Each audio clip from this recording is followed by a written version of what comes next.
Hi, welcome to the Aortic Kitchen. I'm Rob Seltzer, the Aortic Chef, And I'm Mindy Seltzer, the aortic dietitian. and we are here on behalf of Aortic Hope, a 501c3 organization, and we help support and educate people with aortic disease and do our best to make them feel better. And we also help physicians and EMTs and so on to do that. So uh, while you're here, if you're watching, before you forget, hit that like button, hit the little bell. There's a donate down there if you want. I'll remind you again at the end. So tonight it's the middle of the summer. It's hot, it's sticky in some places, And and what? we need hydration. Oh, okay. We need hydration. So a good way to do that is soup. And soup is a great meal and it's full of nutrients. It's what they call a dense nutrients, dense, what is it? You know what I'm talking about? I don't know what you're Oh, trying to okay. The say. recipe has, okay. It is a dense food, a nutrient dense food. Okay. When you eat a bowl of soup, it is a lot more nutrients in it than just trying to eat just the vegetable or just the meat or just the dairy or whatever. Say nutrient. They call it nutrient dense. She says nutrient rich. I've learned nutrient dense. Okay. So, but in the summertime, who wants to stand over the stove all day long and making soup, which really isn't that hard, but uh, if we can do it and do it cold, also it's hot outside. We don't want to be eating a big hot bowl, steaming bowl of soup. So how about some cold soups? Cold soups pack the same nutritional value. They have great flavors. You can do other things with them because you don't typically use some of the ingredients like we make fruit soups that are wonderful using the bounty of fresh summer produce to create fruit soups and fresh vegetable soups and things of that nature.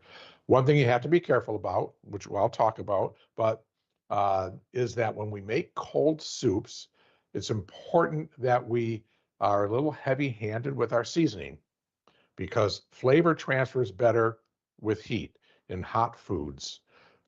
In cold foods, they can be a little suppressed. Like, let's take an example with ice cream. So when you eat ice cream, if it's frozen solid and you put it in your mouth or a popsicle, you don't taste anything. You don't start to taste it until it melts and then it's cool, okay, and it starts to warm up. So, and the warmer it gets, the more the flavors are present. So when we work with cold foods, we need to season a little bit more than we normally would. Now, we're not going to season with salt because that's what I normally would have taught people in culinary school is to bring out the salt, and you got to add a little extra salt in there to bring out those flavors. And the But dietitian in me would say, hide the salt. right, which we do. I'm doing all these with no salt. Okay, I took it out of the recipes completely. So we'll use our friends acid and our friends spices and herbs that we have as well. So to make them taste great, but we will need to put a little bit more in than normal. And cold soups are great where fresh herbs are concerned because we typically don't want to cook fresh herbs. So would be stirred in at the end. And most of the cold soups are very open to a lot of different flavors, which we'll see. One of Uh, the other advantages hmm, is you can make it ahead of time. right? You can make it a day before. It's not like you have to make it and rush. Well, it's better because then you get colder. So some of them you still do have to start hot with some of them, but you can do them in the microwave. Other certain ones like the fruit soups, you don't even really need a lot of cooking. Some need a little bit to soften, but it's really light duty in the kitchen. All you really need is a blender and some good fresh ingredients. So what I've done, and for the show tonight, is done the partial cooking. If you remember when we did soups a long time ago, you can go back and look that up. One of the original shows was on soups, and I talked about how to start and make soups. These are going to be what we would consider cream or thickened soups, and the process for that is always to take whatever it is that you're going to make the soup with, and we sweat. So that means we put them in the pan like this. I had to do that ahead of time. Okay, this is zucchini and onion for the cold zucchini soup that I'm going to make. And I sweat it on the stove with a little bit of oil, no color at all. We just melted it, okay, in the in the pan, basically in the oil. Same thing here. Here is cauliflower and rice. We're going to make a cold cauliflower soup. That is one of the best ever. But this one is thickened with rice. Now, we've always used flour and roux or cornstarch, but you can use any starch. Rice soups, rice thickened soups are some of the most luxurious thickened soups of all. The rice tends to cream up really, really well. I used a medium grain rice. This is Valenciana, which is this very similar to a Borio that you use for risotto, but they're starchy. We don't want a short grain, that'd be way too much, but a medium grain rice is perfect for thickening these soups. Great, I mean, the real lobster bisques, things like that are made with rice. So, but after you sweat, we simmer. So we sweat the vegetables and then we usually simmer them in stock. But this we can, depending on what we're doing, we can skip. I did not simmer the zucchini and the onions. I didn't simmer. Well, this I did. I cooked this in with the set of water. I used the chicken stock So or vegetable stock. could So you use a red rice? Or is it not You- starchy enough? a give it a red different rice is color. not, yeah, it doesn't have that same starch. No, it's got, no, that won't work. Plus, I mean, you'll have a red soup, which is okay. Just something But different. the zucchini, we're going to, that one we're going to thicken with potatoes. Okay, so another starch. And then the last soup that I'm going to make is a watermelon gazpacho. Now there's a really, really cool soup. And everybody's used to the regular tomato-based gazpacho with peppers and onions and cucumbers in it and vinegar. It's a wonderful, wonderful Spanish soup. And but there's lots of variations. I don't know if you ever had, but when you go to Spain, they also make white gazpachos, and those are thickened with ground almonds, And it is delicious. and they are amazing. Olive oil and almonds. So So honey, since we are using the a blender, blender, yeah, if people don't have a strong blender, can you use a food processor? yes, absolutely. That's in the recipes to use. You bring out either a blender or a food processor. If you don't have a commercial, this is kind of a commercial one. Uh, But you can get these everywhere. You can get them. Smoothie blender. You can get them at Costco. You can get them at any of the stores. You can get them at Amazon, so on. This is not a Vitamix. This is which is the big brand everybody knows about, but they're very expensive. This is about half the price. Works just as well. It is a knockoff. So then we're going to with the gazpacho back to that. So this will be a watermelon. It'll be a savory gazpacho made with watermelon and but thickened with ground almonds, and it'll be very, very delightful and wonderful. And again, all of these, the nice thing about the cold soups is you can go anywhere you want with the flavoring. So I'm doing them rather plain. But if you want to add curry, you want to use bright spices and herbs that really come through again because we're eating it cold. So curries work real well. Fresh dill, fresh mint, things of that nature. Chilies. The watermelon gazpacho with some chilies thrown into it is amazing. Or some of the other store-bought spices like tahini and chamoy. Those are also very good. So let me get started on this. Do you have some things to say about summer soups besides hydration? So we're talking about cauliflower. I've got here Cauliflower is great fibrous. Well, that's not fibrous, but it's a good vegetable, vegetable. right? It's easy on the, particularly this recipe is going to be very easy on the stomach.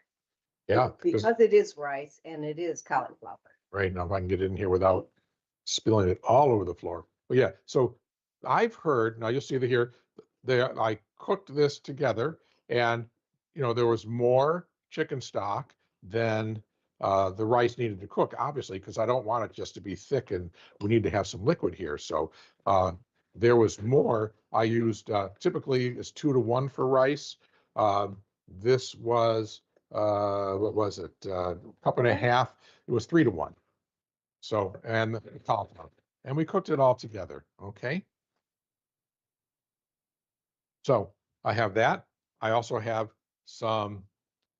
I have here a blend of milk and evaporated milk because it's normally made with milk and cream, but you know me, and this is the Aortic kitchen. We try to cut back on the cream and all that, the bad fats. So we make this with evaporated milk, right? A little bit less. So we're going to get here.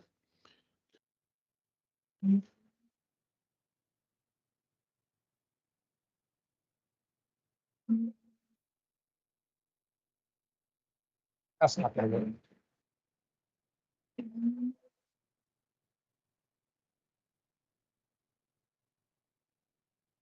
We pour about half of that in. Broccoli with this as well. Well, here's the other thing about these cold vegetable soups, whether it's made with rice or potatoes. If you remember way back to my soup show, we also talked about potato and those are some of my favorite soups as a chef because they, you can take potato and any vegetable and it's always the same. So we can use broccoli, we can use cauliflower, we can use spinach, we can use carrots, whatever your favorite vegetable is, we can use it. All right, so we're getting there. This is very nice, nice and smooth. This is a really luscious soup. It's amazing. It's flavorful. It's creamy. Right, and the cauliflower flavor is great. I'm putting a little cayenne pepper in here. Give it a little heat. I would use white pepper, but I'm a little out of it, so And one of the things, I'll use a that little when black you pepper. use hot foods in the summer, it actually, or hot seasoning, you cool down a little bit. Right, that's the whole thing in the If you go to Jamaica or Caribbean. any of the Caribbean, most of the seasonings, or even most of the islands, Mhm. the heat actually cools them down. Right.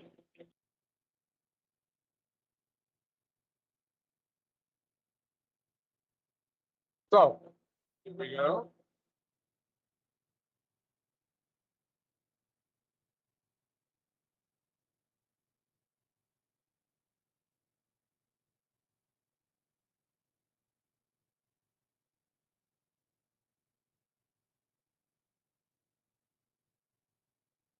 You're good. All good. Now, also, a little bit of nutmeg in here is really nice, the cream No. base, but I won't because Mindy doesn't like nutmeg. Like nutmeg Well, in spinach. uh-huh. It's not something most So people. this is now, let's see. Put the pepper back in there. Okay, I'm gonna take my spoon back so we can do a little taste. I want to look at the Consistency is consistency great. as well. Well, let's see, hold on. So we dip it in. Here's the way you check that soup, okay? So, and we want to draw our finger through, and you see how that stripe holds and the soup doesn't run off the spoon, then that is a properly thickened cream soup, okay? And see how it coats, okay? So we're really just right there. So what I'm we gonna can switch do, with you while you do that, because I have to and wash that for you.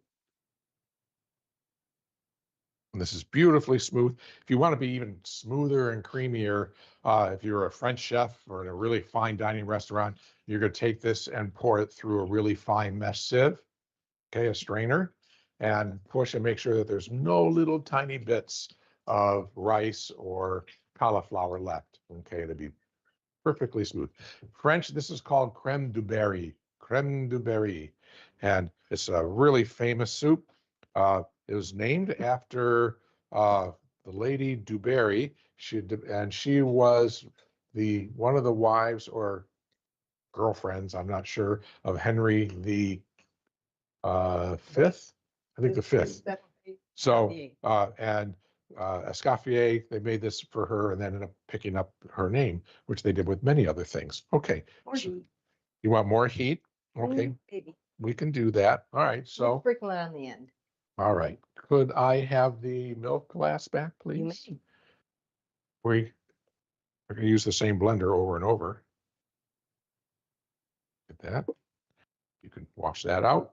And I'll put this to the side. Yeah, waste. Put it in the bowl if you're worried about it. Okay. All right. There's soup number one. And while we wait, so number two is going to be, oh, there's our recipe, just so you know. That will be up later. This will be a cold zucchini and potato. So this is the one that I'm talking about where we work with potato because potato is your emulsifier and your thickening agent and keeps the soup. Do you want me to run this? I And would love it. to be on. okay, we're just gonna do quick rinses tonight. We're eating the leftovers. So there you go. Thank you. So the potato and soups, there's formulas, there are recipes in the files on the Facebook page. But you take any of the vegetable, usually with some onion, and sweat it. And then you can use whole potatoes and preferably a russet, like an Idaho baking potato, because they're very, very starchy. You can use a Yukon. They also have enough starch and they're also much more healthier for us, right? We know that the Yukon has the best nutrient base of all the potatoes for us. You're correct, Um, but it's fine. I don't want to boil the potato. Okay, so we still had to sweat this. You can sweat the zucchini or the vegetables in the microwave. I mean, I just put them in a bowl, a little bit of olive oil, put them in the microwave and let them, heat up in there because we don't want any color. It's just a matter of being, cooked, softened. So what we're going to do, all right, you want to tell them you're like all excited to say this. Because people think that packaged products Well, are not always healthy. But when you buy I need the, go ahead, keep talking. instant mashed potatoes and you've got to read the labels, there's no salt in it. Trying to measure them. I'm sorry, I didn't want to show the label, but They're nothing but dehydrated Dehydrated russet potato. potatoes. That's it. No added salt, nothing. There's a little whitener in there to keep them from turning brown like potatoes tend to do. But otherwise, there's really nothing in there but potato. And they thicken. And that's an old chef's trick. We always keep instant potatoes in the kitchen. They're a great product. Dehydrated potatoes. I mean, honestly, they make the best hash browns. Who goes to Waffle House, right? Waffle House known for smothered and covered their Crispy. hash brown potatoes, right? Those are dehydrated hash browns. And they put water on them, soak them, let them sit, and then do it. They're like the best ever. So we can use them in cooking. We use them for thickening as well, and they work really well in this. So we're going to take, to go with my other one. Okay. So I'm going to put my zucchini and onion in the blender again. See, this is a blending night. Everything gets pureed. They don't necessarily, I mean, you can do cold soups. Some of them, there are hot soups that are just delicious cold. That creme de berry, the cauliflower is delicious, hot or cold. Either way, it's absolutely delightful. But you can do I'm sure you've all eaten cold soup or cold leftovers before. Nothing like cold, I don't know about you, but cold Chinese food, which we don't get to eat much anymore. I mean, that's like hot dogs for us, cold pizza. But if you'll notice, most of the cold foods that taste good are those, again, that are highly seasoned. Like Chinese food is highly seasoned, and that's why it still tastes good when it's cold. When things aren't, they tend to be kind of bland and So I have here the zucchini, chicken stock, cold. Could be vegetable stock, but I had chicken. Problem with vegetable stock, if you buy the no salt, it does change the color quite a bit. Okay, I'm going to put the potato in because the potato, now we're using these cold. Typically you put hot water on them or milk, and then let them sit and hydrate. But we tested and it does work cold. So I'm not going to use all of this because I put extra in. I wasn't sure how thick it was going to get. And my cover, thank you. You want to hit it? Sure.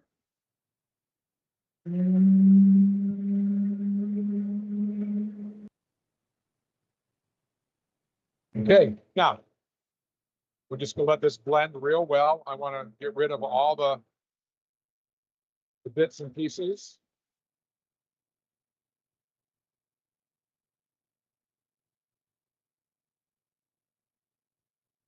Oh. Okay, that's that. So now I'm gonna figure this one out here. Give me 2 seconds. You can keep talking about zucchini, Mindy. What about zucchini? Well, zucchini is just a wonderful vegetable all around. It's can be mild in flavor. It can be used in many different, just not sliced zucchini. If you grow your garden zucchini, and usually there's this hidden zucchini that decides to become a monster, it's great for stuffing. Again, you can just scrape out the seeds and put some rice and other vegetables inside of it and bake it. It's a great summer dish. What about bread? Don't you make zucchini bread and zucchini muffins? That's so unhealthily healthy. But like you always said, there's no such thing as a bad cookie. It's only when you eat 6. That's true. So- And zucchini bread is one of my favorite things to make. We have a friend that was in the, wasn't the Coast Guard. He's a merchant marine, Oh, and I made zucchini bread for them on the boat when they were up in northern Michigan, Lake Superior. in Lake Superior, going around that area. And he goes, "We got the bread, it smelled wonderful, but it was all green and moldy." I went, "Well, it was actually zucchini bread, and that was the zucchini." So for some people, I feel it, but you really want the skin on the zucchini for the flavor and the nutrients. Right, that's where the nutrients are. Now, this was a nice zucchini. The seeds in the center were very small, almost indistinct. So we didn't have to trim any of that out. If you have a zucchini that's overgrown, you got nice big seeds like cucumber seeds almost. You'll want to, cut your zucchini in quarters and then trim out those seeds before you use them. Scrape it with a spoon, Right. just like you would a cucumber. Okay, we don't need this. And this looks really nice. I think I just did that just right as far as the level. Now, we're going to put a little vinegar in, because one of our favorite things to bring flavor is acid, since we don't use salt. So we use vinegar. This is a white wine vinegar. You could use rice vinegar as an option as well. And I have some yogurt. Greek yogurt, Yes, Greek yogurt. you get the extra protein, so it'll help out the nutrition of the meal. And you'll see those nutrients, the nutrient statements on the recipes. So we just mix that in. Dum, dum, dum, dum. And we're going to finish it with some tomato and parsley and green onion for more color and flavor. It'll be a very pretty soup. It'll be almost like a garnish. In fact, you can do it that way as well. We can mix it all in, or just put a small spoonful of each on top. Now, I would recommend either using a whisk would be really great for this, because that's no. I can pull a list out for you. Okay, the small one. Maybe. How about in the drawer, the small one? So we get rid of all these little lumps. Thank you. You're welcome. And a different ladle. I like this one. I know, because It's neater. you're sideways. Okay, so you see now we got that same nice texture. It's almost a little thick. The potatoes are going to keep thickening up here. There we go. Lovely. I think we should take a little taste and see how the vinegar balances. You should, huh? You think you should? I think we should. Okay. Let's take a look at the thickness. Again, lovely, nice. I'm not gonna lick my finger. I was going to, but I won't. We're sticking it back and we're eating it anyways. I would like a little more vinegar myself. I would too. I like things sour. Lemon juice would be really nice as well. Even a little lemon zest. It needs some seasoning too. Both Both what? pepper and A little more vinegar. vinegar. I put my whisk over here already, and that'll help thin it down a little bit too. There we go. Thing about using instant potatoes is always use a little bit less than you expect. Because when it is cooking in the product, or not just hydrating, Right. it can turn in where your utensil will stand straight up Right. and down. Well, like really thick mashed potatoes, right? So you gotta make sure you put in the right amount of liquid. So I used about half a cup, Maybe a quarter. third of a cup, maybe a quarter. Have to measure that out again for what we did. Well, I But- did a third of a cup, but. But I never know how watery the zucchini is going to be. And, food is food. We never know. Enough recipes are not exact. I can put amounts in there, but you don't really know for sure what's going on. That's nice and pleasant. I'll probably add some heat to it, some hot sauce or some What's food without- chili or something of that nature. So now, We could use our homegrown Hungarian peppers. They were supposed to be sweet. They are not sweet. okay, so I have here fresh parsley from our garden, scallions from the garden, and well, there are cherry tomatoes in the bowl from the garden as well. So all of this lovely. I didn't save any. I just dumped it all in. If you noticed, could have sprinkled them on top. Had a nice, pretty garnish. We'll get there. Okay. So now the nice thing about this too, when eating cold food, is we also have added texture. Okay. So we want to try and have competing textures, okay, variety. So if you have a really smooth, creamy soup, it's nice to garnish it with croutons, something nice and crunchy, or other crunchy vegetables. Or I also try to use things that are part of the soup or the dish. So, I'm not doing this for this group, but like if I was doing this creamy zucchini soup, I would love to garnish it with some fried zucchini. Okay, which is absolutely delicious, that, and but it gives you a nice garnish and a little textural difference as well. Okay, now this is a big bowl because this is really supposed to be about 6 to 8 servings. So, Mindy's going to do some garnish work here. Okay, And you're this is gonna, my- are you gonna put a nose and a little smile under it, or no? Nope, that doesn't Okay. look good. Hold on. Oh, here, you can play with it back here. So I'm done with that. Okay. And I am done with this. I need my little tweezer, right? I'm gonna put this over here without falling over. There we go. All right.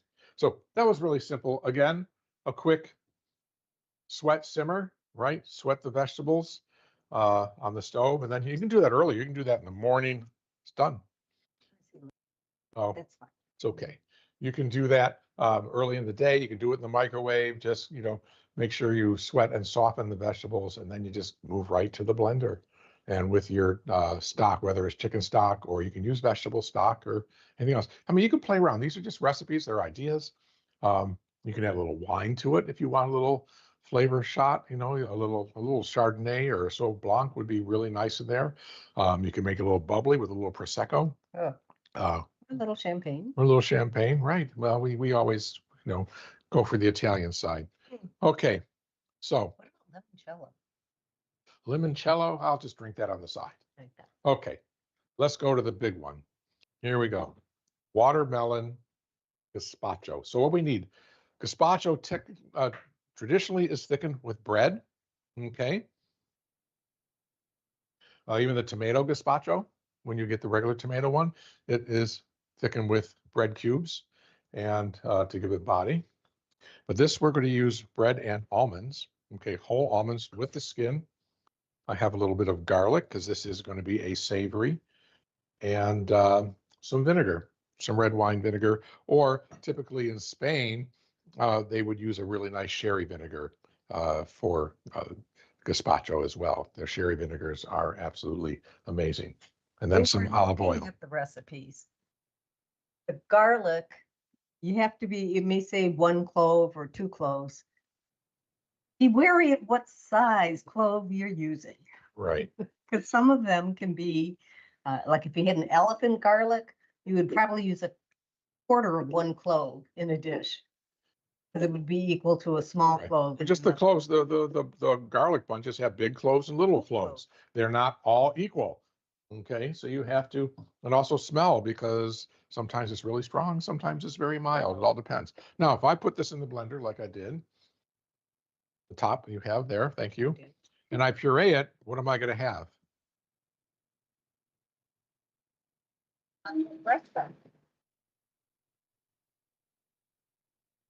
Right.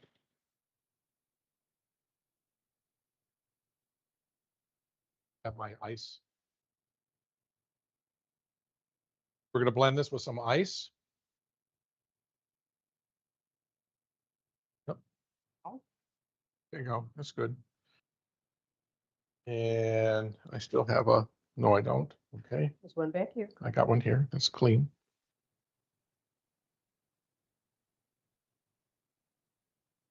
Okay.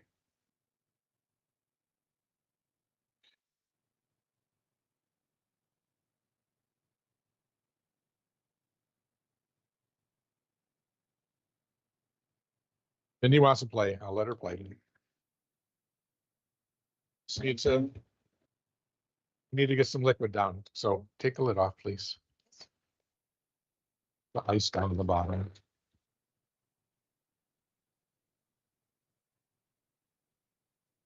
Now, if you have a smaller blender, you just have to do this in batches, okay? Or make half batches, whatever it is that you need. Okay, let's try it again. Might be better in a food.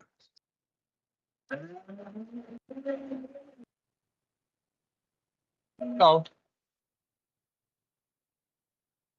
Okay.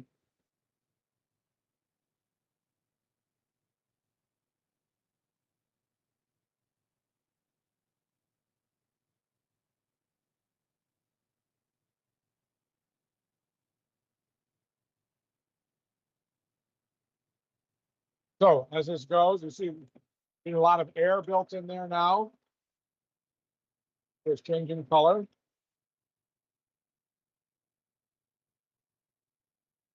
Want to make sure that the nuts are all ground up. Okay. No, just Could we substitute if someone had a nut allergy? they have a nut allergy. White bean, maybe? Well, yeah, it would change the flavor profile using beans, but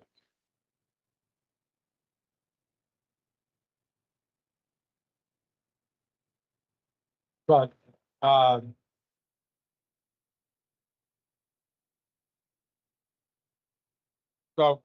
all right, we're in good shape here.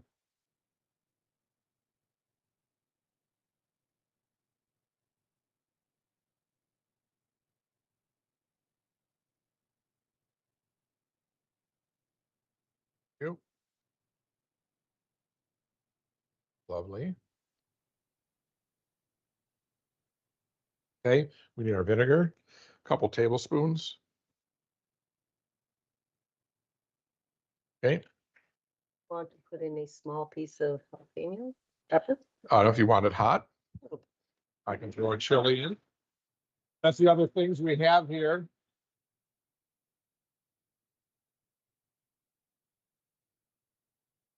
Like from the garden, we have some lovely Hungarian peppers and Serrano chilies. I have a lime as well, which we can serve with it, which I planned on. So can we taste that again? Because then we're going to emulsify some olive oil in.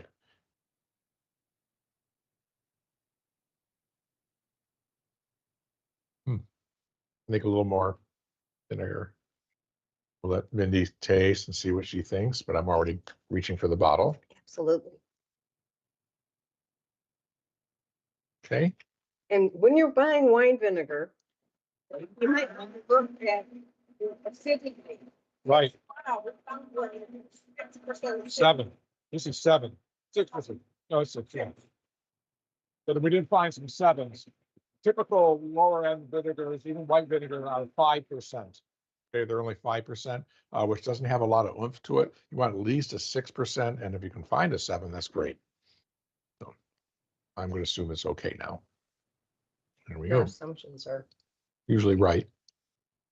in more. No, not if I throw that jalapeno Well, in there. if you throw a little piece of that in there, no. Right.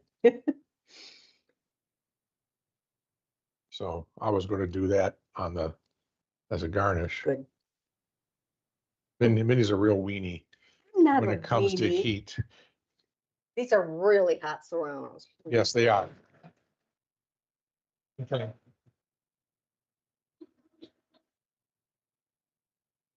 Olive oil, we're going to supply that in.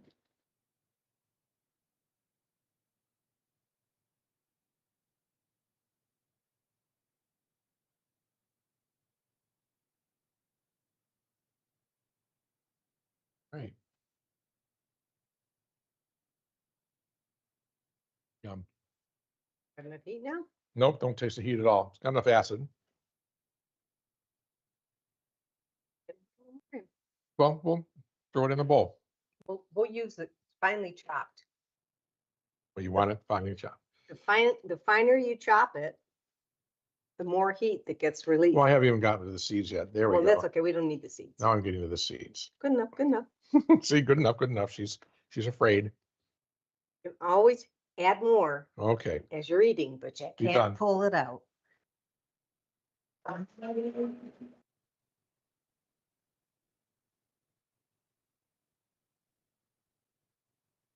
We can use that bowl.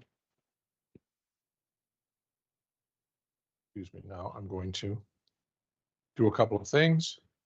So Into the bowl while you're doing it. yes, you can pour it in the bowl. That would be nice. So a little garnish. Serrano chili. It's a lot of air in it right now. You Don't might know want to what. let this one set a little bit. Well, yeah. And we have some watermelon to put in.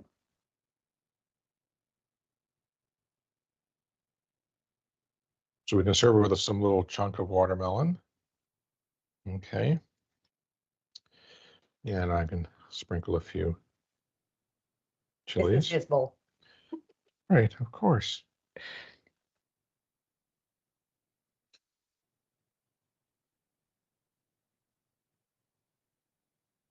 Lime on the side.